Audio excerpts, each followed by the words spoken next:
Hello বন্ধুরা, আজকে বাজার থেকে কি নিয়ে এসেছি বলো তো?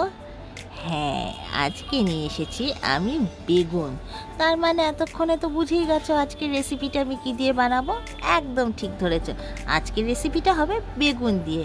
আর তার জন্য আমি ইনগ্রিডিয়েন্টস কী কী নিয়েছি একবার ঝটপট তোমাদেরকে বলে দিই। আজকে নিয়েছি আমি পেঁয়াজ, টমেটো, রসুন, কাঁচা লঙ্কা, ধনেপাতা, হলুদ, লবণ আর অবশ্যই একটা বেগুন। এবার সবার প্রথমে আমি বেগুনটাকে নিয়ে চাকু দিয়ে ভালো করে চারিদিকে চিড়ে দিব। এবার চিড়ে দিয়ে ওই চেরা জায়গাগুলোর মধ্যে আমি কি করব, যে রসুনটা যে নিয়েছি ওই রসুনটা একটা একটা করে গুজে দিব বেশ ভালো করে। তাহলে কি হবে বলো তো, আমার বেগুনটা যখন আমি রোস্ট করব গ্যাসের মধ্যে, বেগুনের সাথে আমার রসুনটাও বেশ সুন্দর রোস্ট হয়ে যাবে। স্কিপ করছো না তো, মন দিয়ে দেখবে আমার রেসিপিটা, একটা দারুণ স্বাদের রেসিপি শেয়ার করছি। এবার আমি গ্যাসটা জ্বালিয়ে দিলাম, জ্বালিয়ে দিয়ে আমার এই জালিটা বসিয়ে দিলাম। এটার অ্যাকচুয়াল নাম কি ঠিক বলতে পারবো না, তাই আমি এটাকে জালিই বলছি।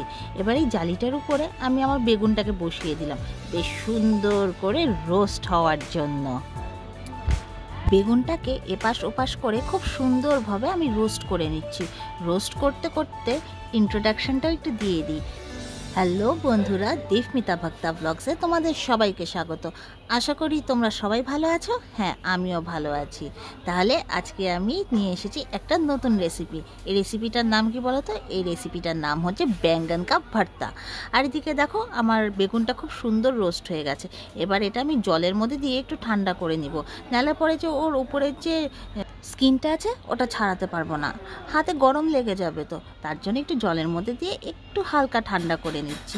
এমনি এখনও প্রচণ্ড গরম আছে, বুঝতেই তো পারছো ধোঁয়া দেখে, এখনও ঠান্ডা হয়নি। আর আমার রসুনগুলো দেখো, এই যে ভেতরে বেগুনের ভেতরে দেখা যাচ্ছে সাদা রঙের রসুনগুলো, হ্যাঁ এগুলো কি সুন্দর রোস্ট হয়েছে দেখো, ধরার সাথে সাথে একদম হাতের মধ্যে গলে যাচ্ছে। এবার গ্যাসের মধ্যে আমি কড়াইটা বসিয়ে দিলাম, বসিয়ে দিয়ে দিলাম একটু সর্ষার তেল। কড়াইটা আমার গরম ছিল, তাই সর্ষের তেলটা দেওয়ার পরে আমার বেশিক্ষণ অপেক্ষা করতে হয়নি। সর্ষের তেলটা আমার খুব তাড়াতাড়ি গরম হয়ে গেছিলো।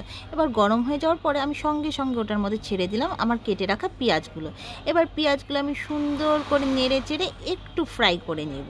ফ্রাই করে নিয়ে তারপর এই পেঁয়াজগুলোর মধ্যে কী দেবো বলো তো?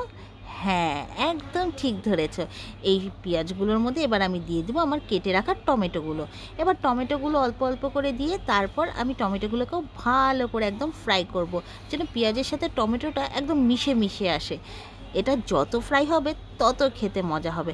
এবার আমার যে ওই রোস্ট করা রসুনগুলো ছিল ওগুলোও আমি এই টমেটোর পেঁয়াজের সাথে মিশিয়ে দিব, আর তার সাথে দিয়ে দিব আমার কেটে রাখা কাঁচা লঙ্কাগুলো। এবার এগুলো আমি ভালো করে নাড়তে থাকবো। এবার নাড়তে নাড়তে যখন দেখবো আমার পেঁয়াজ, টমেটো, কাঁচা লঙ্কা, রসুন এগুলো সব একদম ভাজা ভাজা হয়ে গেছে, তখন আমি কি করব, আমার যে রোস্ট করে রাখা বেগুনটা আছে ওটা আমি তেলের মধ্যে দিয়ে দিব। তেলের মধ্যে দিয়ে এবার এটাকেও আমি পেঁয়াজ, কাঁচা লঙ্কা, টমেটো, রসুনের সাথে ফ্রাই করা স্টার্ট করব। আমার ব্যাকগ্রাউন্ডে যে মাঝে মাঝে এই সাউন্ডগুলো বেজে উঠছে, এগুলোর জন্য প্লিজ তোমরা কিছু মাইন্ড করো না। অ্যাকচুয়ালি আমি দোকানে বসে ভয়েস ওভারগুলো দিতে থাকি, তো তার জন্য মানে এগুলোকেও আমার সহ্য করতে হয়।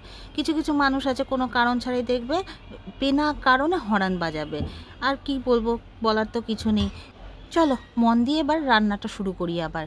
তো আমার বেগুনের মধ্যে এবার আমি হলুদ আর লবণটা দিয়ে দিয়েছি।